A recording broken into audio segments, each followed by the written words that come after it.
Welcome to 37 news. చదువుతున్నది శ్యామ్ కుమార్. నిరంతరం వార్తల కోసం చూస్తూనే ఉండండి మీ 37 న్యూస్.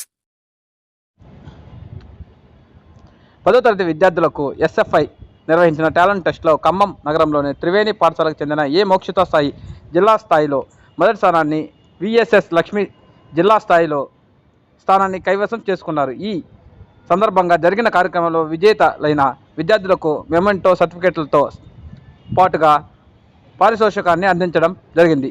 విజేతలైన విద్యార్థులకు పాఠశాల డైరెక్టర్ గొల్లపూడి వీరేంద్ర చౌదరి, ప్రిన్సిపల్ రాజేంద్ర ప్రసాద్, కృష్ణవేణి, త్రివేణి విద్యా సంస్థల డైరెక్టర్ ఎర్లగడ్డ వెంకటేశ్వరరావు, పాఠశాల సిఆర్ఓ కాట్రగడ్డ మురళీకృష్ణ, పాఠశాల vice principal Swapna Mustafa, Ashok campus in charge Charles Sandeep మరియు ఉపాధ్యాయులు అభినందించారు.